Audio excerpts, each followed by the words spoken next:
Welcome back to Jeff Willett's Muscle Hub, home of my weekly Q&A show and all of my video updates. Thank you for your question submissions this week.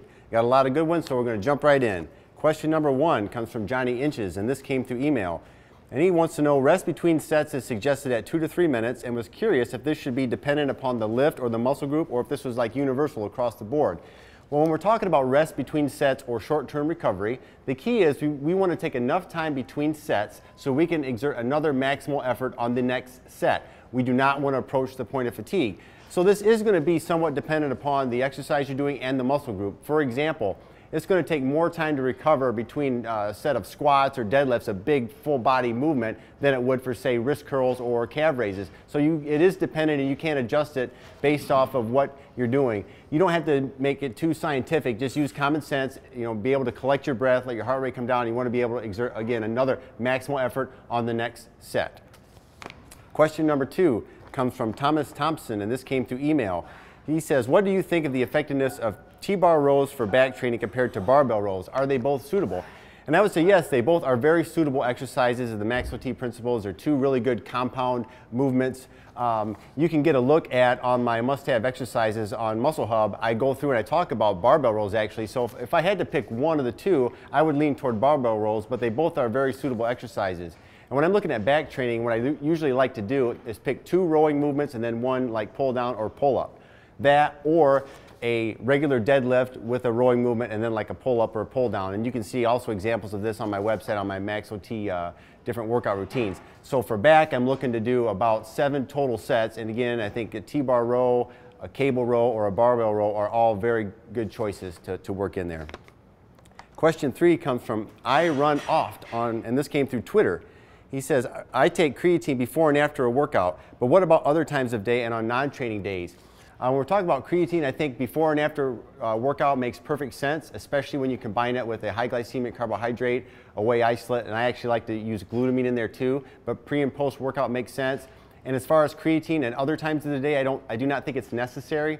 And on non-training days, I don't really think it's necessary either, especially if you're training like 5 days on and 2 days off. The reality is it takes about 2 to 3 weeks to be off of creatine completely for the levels in your muscles to fall back down to baseline, so you don't have to necessarily take it every day. So I would still continue to bracket your workout, creatine before and after. Now, if you happen to do cardio only on a non-training day, I think it makes sense to follow that cardio session with a similar post-workout drink that contains creatine, whey isolate, carbohydrate, and glutamine.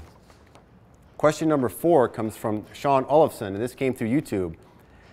And he says, your Maxwell T regimen includes Swiss ball, leg raises, and crunches on several workouts plans, but you don't explain them on your DVDs. So could you elaborate on those ab exercises and ab exercises in general? You will notice on some of the later Maxwell T workouts, there are Swiss ball or fit ball crunches and leg raises worked in with the ab training. The reason for that is not so much the abdominal development, but we're working on our core strength and stability. And so we work those in with some weighted ab exercises like cable crunches or weighted leg raises. The key with the Swiss ball or fit ball crunches is we're not really going to add a lot of weight as we progress. We want to make the movement more unstable, again, to work on our core strength and stability. Because that improved core strength and stability will help us with our big power lifts such as squats and deadlifts and overhead presses. So that's how you see those kind of plugged in. Now what we do for more abdominal development is the weighted crunches or the cable crunches or weighted leg raises. And we like to train the abs directly with resistance only 1 time a week. Just in general, I think the abs are one of the most overtrained muscle groups that there are, because people kind of have that, many times have that mistaken belief that more crunches is going to lead to that six-pack that they want, when the reality is diet and cardio and ridding the body fat will reveal the six-pack. So train the abs 1 time per week with resistance, and then they get worked every day as a stabilizer when we're doing heavy Maxwell T style training. Question number 5 comes from Tina Aradatur, and this came through YouTube. And they say, on an episode, you talked about drinking diet soda and coffee when you crave sweets. I like to drink Coke Zero when I crave sweets, but I heard that if you drink sugar-free soda, it makes it more difficult to get rid of stomach fat. Is this true or not? To me, there's no logical or sensible reason why that would be true. And from my own personal experience, I can attest I had no issue achieving the shape of my life while drinking many diet drinks. So I think when you're dieting, I think it makes sense. Sugar-free sodas, again, coffee and tea and things where you're not adding calories or sugar, I say drink it up. Again, I had probably gallons of it and I had no problem achieving great condition. So that wraps up our questions. Now I would like to, a few weeks ago I introduced you to Josh Berger, who we're in the middle of filming a project. Just to remind you, Josh is a first-time competitor and he's getting ready for a bodybuilding contest on October 18th, and I've taken him through all the principles. So let's bring in Josh and let's get an update on how things are going. Hey Josh. What's going on? How you doing today? Good. We're about 12 weeks out coming up here, and I just thought, just to kind of bring everyone up to speed, because it was several weeks ago when they first talked to you, could you let them know, like, you know, where you're at now as far as like how are you feeling, what's happened over these last, you know, 7 or 8 weeks? Tired, a little tired. A lot of that comes from just stuff outside of the gym. You know, I'm a husband, father. My personal training business just went through the roof the past month, so I'm busy. But that's, I mean, that's life. You know, nothing stops because we're doing this. You know, you got to keep pushing forward.